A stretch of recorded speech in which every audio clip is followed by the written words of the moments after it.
Hello बच्चों, नमस्कार, good evening. आप सभी कैसे हैं? उम्मीद करते हैं आप सभी बहुत ही अच्छे होंगे, स्वस्थ होंगे और अपनी तैयारी में खूब जुटे भी होंगे, क्योंकि अब आपका बोर्ड फॉर्म भरा जा रहा है। इसका मतलब यह है कि परीक्षा बहुत ही जल्द होगी।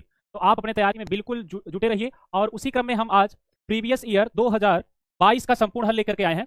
2023 का हो गया था, ठीक है। अब 2022 का हम संपूर्ण हल लेकर आए हैं। इसके बाद 2024 और बचे हुए जितने भी विगत वर्षों में प्रश्न आए हैं उन सब पे हम चर्चा करने वाले हैं। आज सभी को भाई गुड इवनिंग, राधे राधे सभी को। माधुरी, अंकिता, सतीश, सूरज, सुशीला, सभी को भाई गुड इवनिंग। चलिए हम क्लास की शुरुआत करेंगे। इसमें करना क्या है, 5 बहुविकल्पी प्रश्न। देखिए साइंस जैसा कि आपको पता भी होगा कुल 25 नंबर की होती है, 18 प्रश्न आते हैं। 5 बहुविकल्पी, ठीक है। उसके बाद फिर 6 लघुत्तरी होते हैं, अति लघुत्तरी, फिर से लघुत्तरी प्रश्न होते हैं। सब पे चर्चा होगी। 5 बहुविकल्पी प्रश्नों को देखा जाना है, जिसमें जिसके जितने भी सही होंगे तुरंत बताएंगे।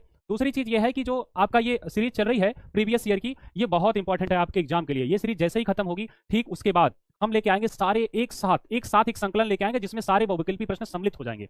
उसके फिर से एक बार मैराथन आएगी, उतना बहुत हो जाएगा आपके लिए। चलिए शुरुआत करते हैं हम बिना देर किए। तो सबसे पहले है वस्तुनिष्ठ प्रश्न, बहुविकल्पी प्रश्नों की बात करेंगे। इसमें सबसे पहला प्रश्न आपके सामने है, पृथ्वी प्रत्येक वस्तु को अपनी ओर खींचती है। किसने बता दिया था भाई? पृथ्वी क्या करती है? प्रत्येक वस्तु को अपनी तरफ खींचती है। यह बात किसने बताई?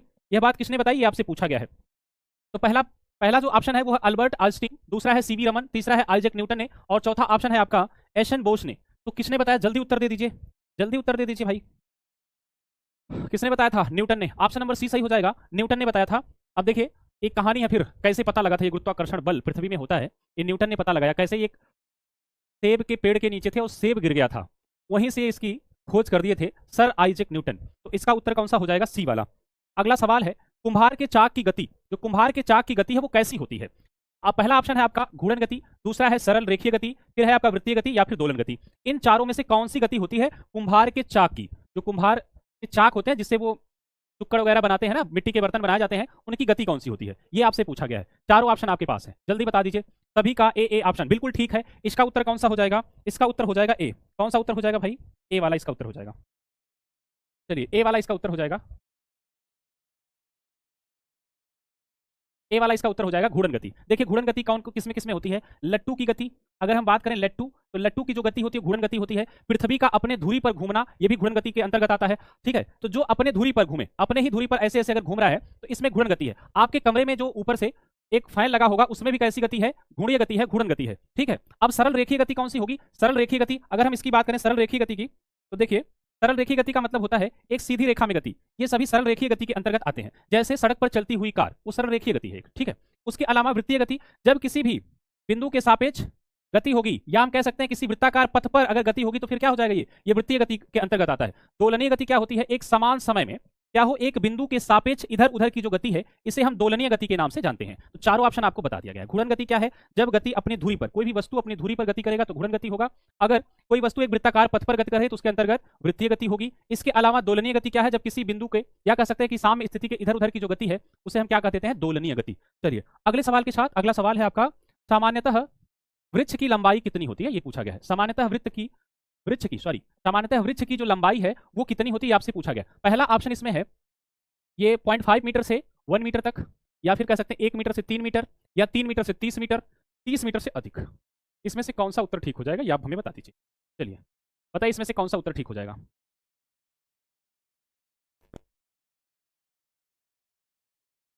चलिए इसमें से कौन सा उत्तर ठीक हो जाएगा? इसका कौन सा उत्तर ठीक हो जाएगा? सामान्यतः जो वृक्ष की लंबाई होती है वो 3 से लेकर 30 मीटर तक। हम नहीं कह रहे हैं कि 3 मीटर सबकी लंबाई होगी, छोटे भी हो सकते हैं, कुछ कुछ बड़े भी हो सकते हैं 30 मीटर से, लेकिन सामान्यतः मतलब कि ज्यादातर वृक्षों की जो लंबाई है वो 3 से 30 मीटर के अंतर्गत आती है। ऑप्शन नंबर सी वाला ठीक हो जाएगा। चलिए अगला सवाल है, प्रथम प्रकार के उत्तोलक का उदाहरण। अच्छा, प्रथम प्रकार का उत्तोलक पूछा है, तो अगर हम उत्तोलक की बात कर दें, सबसे पहले हम उत्तोलक की अगर हम बात कर दें, देखिए ये इंपॉर्टेंट है, ये जानना जरूरी है। अगर हम उत्तोलक की बात करें, तो उत्तोलक क्या है? उत्तोलक भाई एक सरल मशीन है जो किसी बिंदु के सापेक्ष क्या होता है, किसी बिंदु के इधर उधर, मतलब उसी को आलम बना करके किसी भार को उठाया जा सकता है, तो किसी बिंदु से जुड़ी हुई होती है आलम। अब ये होता है 3 प्रकार का। एक तो होता है भैया प्रथम प्रकार का उत्तोलक, एक होता है प्रथम प्रकार का उत्तोलक, दूसरा होता है द्वितीय प्रकार का उत्तोलक, ठीक है, द्वितीय प्रकार का उत्तोलक, और एक हो जाता है आपका तृतीय प्रकार का उत्तोलक। तृतीय प्रकार का, तो प्रथम वर्ग उत्तोलक, द्वितीय वर्ग उत्तोलक, तृतीय वर्ग उत्तोलक, ये 3 प्रकार के उत्तोलक बांटे गए हैं, ठीक है। उत्तोलक कितने प्रकार का? तो उत्तोलक होता है आपका 3 प्रकार का। कौन कौन सा? प्रथम वर्ग उत्तोलक या प्रथम प्रकार का उत्तोलक, द्वितीय वर्ग उत्तोलक, तृतीय वर्ग उत्तोलक। अब प्रथम वर्ग का उत्तोलक कौन सा कहलाएगा? तो उत्तोलक में 3 चीजें, एक तो पाया जाता है आपका आलंब, आलंब, और एक तो आपका आलम पाया जाता है, और आयास, ठीक है, और एक होता है भार। इन्हीं तीनों के स्थिति के आधार पर उत्तोलक को तीन प्रकार में बांटा गया। ठीक, एक ट्रिक हमने बताया था आपको, आयास। आयास का मतलब यह है कि जब बीच में आलंब रहेगा, अगर बीच में आलंब होगा तो प्रथम प्रकार का उत्तोलक कहलाएगा, अगर बीच में भार होगा, अगर बीच में भार होगा तो फिर द्वितीय प्रकार का उत्तोलक कहलाएगा, अगर बीच में आयास होगा तो तृतीय प्रकार का उत्तोलक कहलाएगा। अब एक एक पर चर्चा कर लेते हैं। देखिए, सबसे पहली बात यह है कि प्रथम वर्ग के उत्तोलक की बात करें तो जब जब आलंब बीच में हो, कौन, आलंब, जब आलंब बीच में हो, इसका मतलब यह है, आलंब बीच में होने का मतलब यह है कि दोनों तरफ, एक तरफ आयास हो एक तरफ भार हो, लेकिन बीच में आलंब हो, तब क्या होगा, प्रथम वर्ग के उत्तोलक की श्रेणी में वो आएगा, वो उत्तोलक। द्वितीय वर्ग में क्या होगा, जब भार बीच में हो, जब भार बीच में होगा, जब भार बीच में होगा तो द्वितीय प्रकार का उत्तोलक कहलाएगा, और जब आयास बीच में होगा, जब आयास आयास बीच में होगा तो फिर यह तृतीय वर्ग का उत्तोलक कहलाएगा। एक ट्रिक याद रखने की, ट्रिक क्या है, आपको याद रखना है आभास। आभास याद रखिए, ये आ से हो गया आपका आलंब, अगर आलंब बीच में हुआ तो फिर आप कह देंगे भैया प्रथम वर्ग का उत्तोलक है। अगर ये भा से हो जाएगा आपका भार, अगर भार बीच में हुआ तो आप कहेंगे द्वितीय प्रकार का उत्तोलक है। श से हो जाएगा आभास, ये आयास, आयास, तो आयास मतलब कि अगर बीच में हुआ तो तृतीय वर्ग का उत्तोलक होगा, जल्दी याद हो जाएगा, आसान काम होगा यहां से। अब प्रथम वर्ग के उत्तोलक में अगर उदाहरण के रूप में देखें तो फिर देख लीजिए, अगर प्रथम वर्ग के उत्तोलक की बात कर दें, प्रथम वर्ग का उत्तोलक, इसमें जैसे कि क्या हो जाता है, हैंड पंप, हैंड पंप इसी के अंतर्गत आता है, हैंड पंप हो जाए, या हम कह दे भाई कैंची, कैंची हो जाए, ये सभी प्लायर, ये सभी के सभी क्या होते हैं, प्रथम वर्ग के उत्तोलक हैं। जिसमें देखिए हैंड कैंची की बात करें तो कुछ इस प्रकार से बनावट है इसकी, ये बीच में आलम होता है, ऐसे करके बीच में आलम होता है, इधर इस साइड में आयास होगा, इधर आयास होगा, इधर ये बीच में आलम होगा, और यहाँ पर भार होता है, ये आपका भार हो जाता है, भार। उसके बाद यहाँ आपका ये आलम्ब होता है बीच में, बीच में आलम्ब हो जाएगा, और ये हो जाता है आपका आयास, जो कि आप बल लगाते हैं, प्रयास करते हैं। तो अगर बीच में आलम्ब हुआ तो प्रथम वर्ग का उत्तोलक कहलाएगा। दूसरी बात, द्वितीय वर्ग के उत्तोलक का उदाहरण बता दीजिए। द्वितीय वर्ग का उत्तोलक, द्वितीय वर्ग जब भार बीच में हो, भार बीच में किसमें होता है, किसमें भार बीच में होगा, शरवता, आप देखे होंगे शरवता, जिसकी बनावट कुछ इस प्रकार से, जैसे यहाँ से ऐसे कुछ करके होगा, ये बीच में ऐसे कुछ भी करके काटते हैं, यहाँ पे आलम्ब हो जाता है, यहाँ कोई वस्तु बीच में रख के आप काट देंगे, यहाँ पे आपका आलम्ब हो जाएगा, और यहाँ पे बीच में भार रहेगा, भार यहाँ पे बीच में जिसे आप काटेंगे, यहाँ पे प्रयास लगाएंगे जिसे हम आयास कह देंगे, आयास। तो जब बीच में क्या हो जाए, भार, तो क्या द्वितीय वर्ग का उत्तोलक, जैसे सरवता हो गया, ठीक है, आम काटने वाली मशीन या आम काटने वाला यंत्र कह देते हैं, आपके घरों में पाई जाती है, वो भी द्वितीय वर्ग का उत्तोलक हो जाएगा। ठीक है, उसके अलावा नींबू निचोड़ने की मशीन आप देखे होंगे, उसमें भी बीच में भार होता है, ये सभी के सभी द्वितीय वर्ग के उत्तोलक हैं। अगर हम तृतीय वर्ग के उत्तोलक की बात करें, तृतीय वर्ग, यहाँ से प्रश्न आएगा, इसलिए हम इस पर समय दे रहे हैं, ध्यान रखिएगा, जरूर प्रश्न आएगा यहाँ से। तृतीय वर्ग के उत्तोलक की अगर हम बात करें तो उदाहरण के रूप में चिमटा, रोटी जिससे पकाते हैं चिमटा, उसमें आप देखे होंगे कुछ इस प्रकार की बनावट होगी, ऐसे होता है। अब इस यहाँ पे, यहाँ से रोटी पकड़ी जाती है जो कि भार है, वस्तु ये भार हो जाएगा, यहाँ पे आप बल लगाते हैं तो ये आपका आयास हो जाएगा, आयास, और यहाँ जुड़ा हुआ होता है जो टेक का काम करता है, अर्थात ये आलंब हो जाएगा, आलंब। तो जब बीच में आयास होगा तो फिर तृतीय वर्ग का उत्तोलक, जैसे चिमटा हो गया। ठीक है, और उदाहरण बता दीजिए तृतीय वर्ग का, और चलिए तृतीय वर्ग का एक दो उदाहरण जल्दी कमेंट कर दीजिए, उम्मीद करते हैं यहाँ तक चीजें समझ में आ गई होंगी। अब हम सवाल पे थोड़ा आ जाते हैं, आप बता दीजिए प्रथम प्रकार के उत्तोलक का उदाहरण। सरवता क्या है, सरवता तो अभी बताया हमने, द्वितीय प्रकार का उत्तोलक है, ये तो द्वितीय प्रकार का उत्तोलक हो गया। ठीक है, सीढ़ी, ये भी इसमें नहीं आएगा, तृतीय प्रकार में आ जाएगा, हाँ सीढ़ी तृतीय प्रकार में आ जाएगा। चलिए अब ये देखिए चौथा हैंडपंप, ये प्रथम प्रकार का उत्तोलक है। नेल कटर बता दीजिए किस कैटेगरी में आएगा, नेल कटर किस में आएगा, बीच में क्या है, आलम्ब है, बीच में आलम्ब, नेल कटर में नहीं, बिल्कुल भी नहीं, नेल कटर बता दीजिएगा। चलिए अब आ जाते हैं हम पांचवें प्रश्न पर। पांचवा प्रश्न है, अवशेषी अंग होते हैं, अवशेषी अंग इसमें से क्या होते हैं, अति आवश्यक पहला ऑप्शन है, क्या बहुत जरूरी होता है अवशेषी अंग, जी बिल्कुल नहीं, आवश्यक होते हैं कि अनावश्यक होते हैं, या उपरोक्त में से कोई नहीं। अवशेष हुआ कैसे, जैसे अवशेषी अंग कैसे हो गया, दरअसल हुआ क्या था कि जब मनुष्य या कोई भी जीव जंतु हो, जब किसी अंग का उपयोग करना बंद कर दिया तो फिर आने वाली पीढ़ियों में वो अंग काम करना जब बंद कर दिया था तो फिर अंग मिला ही नहीं आने वाली पीढ़ियों में, लेकिन उसका कुछ अवशेष रह गया जिसका कोई उपयोग नहीं है। अर्थात कौन सा ऑप्शन ठीक हो जाएगा भाई, सी वाला तीसरा, अनावश्यक, उसका कोई भी आवश्यकता उस अंग की नहीं है, वो बिल्कुल अनावश्यक है। कौन से अंग, अवशेषी अंग। अवशेषी अंग कौन कौन होते हैं बताया गया आपको, अवशेषी अंग अगर पूछेगा तो फिर कुछ पूंछ जहां से रहती है वहां पे एक पुच्छ पाया जाता है, कर्ण पल्लव, कर्ण पल्लव भी होता है, ठीक है, कर्ण पल्लव भी हो जाएगा, हाँ। चलिए ये सभी के सभी क्या थे, अवशेषी अंग हैं, अवशेष के रूप में है।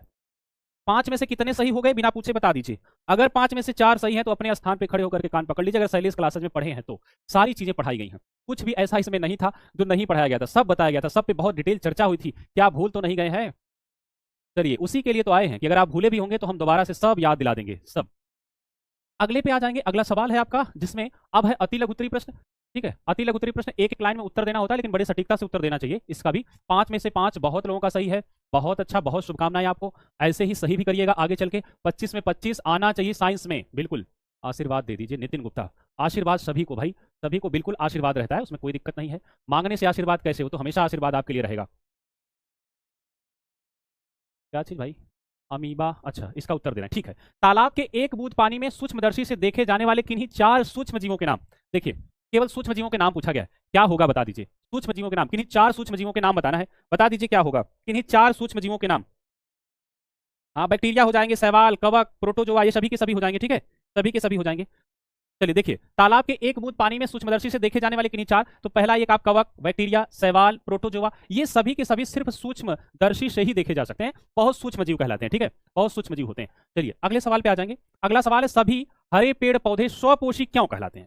आखिर स्वपोषी क्यों कहलाते हैं। देखिए, दो बातें हैं, एक तो स्वपोषी, स्वपोषी क्या होता है, और दूसरा परपोषी क्या होता है। ये दोनों बात पता होनी चाहिए भाई। स्वपोषी और परपोषी होता क्या है, फिर आप ये बता पाएंगे। स्वपोषी का मतलब ऐसे जीव जंतु जो अपना भोजन स्वयं बनाते हो, वो क्या होंगे, स्वपोषी। किसी दूसरे पर आश्रित ना हो, अपने पोषण के लिए किसी दूसरे पर अगर आश्रित नहीं है तो फिर स्वपोषी कहलाएंगे। परपोषी क्या होंगे, वे जीव जो अपने भोजन के लिए दूसरे पर आश्रित रहते हैं, दूसरे पर निर्भर रहते हैं, उन्हें हम क्या कह देते हैं, उन्हें हम परपोषी कह देते हैं।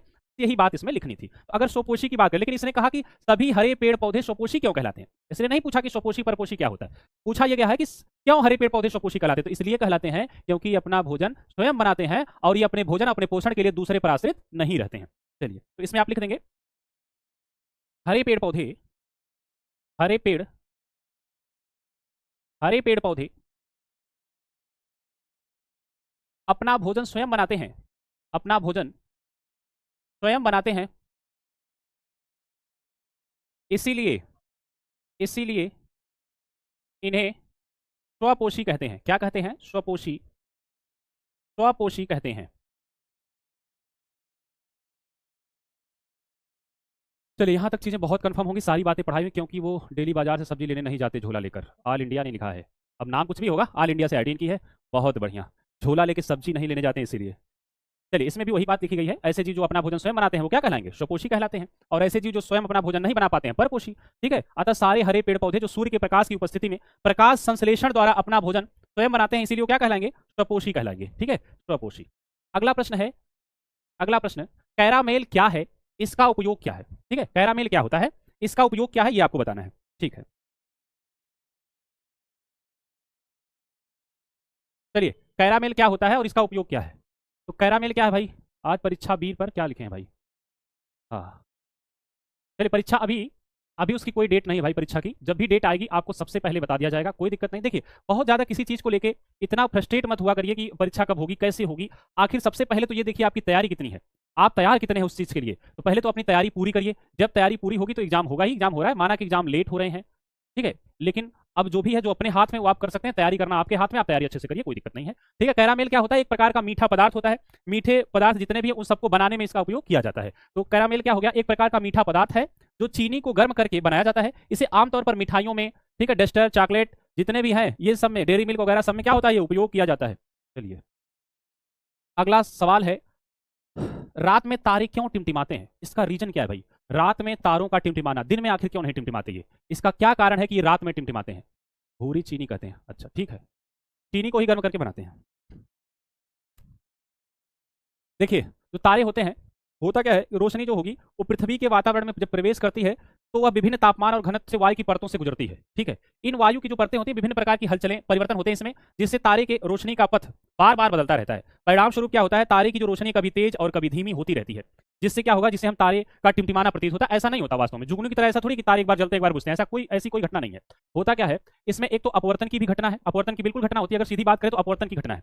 लेकिन होगा क्या कि जैसे ही इसकी जो रोशनी होगी पृथ्वी के वातावरण में जब इधर आती है, तो बहुत सारे कह सकते हैं गैस की परत है, धूल मिट्टी आदि है, उन सबसे क्या होता है, वो टकराव होता है। टकराव होने की वजह से जो उनका प्रकाश है वो इधर उधर होता रहता है, परावर्तित होता रहता है, कभी इधर कभी उधर बदलता रहता है, जिसकी वजह से उसकी रोशनी कम अथवा तेज हमको प्रतीत ऐसा होता है कि हो रही है, तो इसीलिए हमको तारे का टिमटिमाना जैसा प्रतीत होता है। ठीक है, चलिए अगला है, ध्वनि ठीक से सुनाई दे, इसके लिए सिनेमा हॉल में अवशोषक का प्रयोग किस प्रकार से किया जाता है।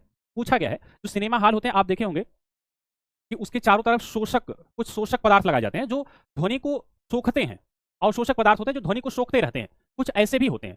तो अब उसमें क्या होगा, ऐसा क्यों किया जाता है, या फिर वो किस प्रकार से, इसमें कहा गया अवशोषक का प्रयोग किस प्रकार से होता है, ये पूछा गया है। तो देखिए जितने भी सिनेमा हॉल उसमें अब गूंजती हैं आवाजें, जैसे अब फिल्म चल रही है उसमें आप भी बातचीत करते होंगे, तो एक विशेष डेसिबल की जो ध्वनि है उसका दीवारों में क्या होता है, दीवारों में इस तरह के कुछ अवशोषक चीजें लगाई जाती हैं जिससे वो ध्वनि अन्य लोगों को न सुनाई देकर के बल्कि अवशोषित हो जाए। ठीक है, और एक काम किया जाता है कि थोड़ा सा माहौल बना रहे उसका, उसके लिए होता क्या है कि जैसे आवाज अगर सनी देओल ने बोल दिया कि 2.5 किलो का हाथ, तो ऐसा टकराना चाहिए दीवार से जाकर के कि चारों तरफ से 2.5 किलो के हाथ की ही आवाज आए। कुछ इस प्रकार से भी बनावट होती है। हालांकि हम अपने यहाँ चित्र दिखाइए, चित्र बनाए जाते हैं।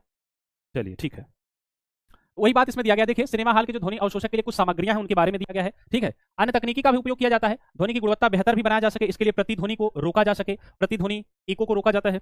जैसे इसमें दिया गया है एकूस्टिक पैनल लगता है, कालीन गद्देदार फर्नीचर, जो गद्देदार या कालीन होता है चारों तरफ, कभी कभी देखते होंगे अगर कोई किसी छोटे सिनेमा हॉल में जाएंगे, अगर टेक्निकल चीजें नहीं लगा पाते हैं तो चारों तरफ जितनी भी दीवारें होती हैं उसमें कुछ गद्देदार टाइप के कुछ ऐसे आवरण लगा ही दिए जाते हैं जिससे आवाजें क्या हो, ज्यादा टकरा के वापस ना आए, ऐसा कर दिया जाता है। ठीक है, उसके बाद है देखिए एकूस्टिक टाइल्स वगैरह लगते हैं, पैनल लगते हैं, टाइल्स लगते हैं, ध्वनि अवशोषक परतें लगाई जाती हैं, ये सारी चीजें उसमें लगाई जाती हैं। ठीक है, प्रतिध्वनि को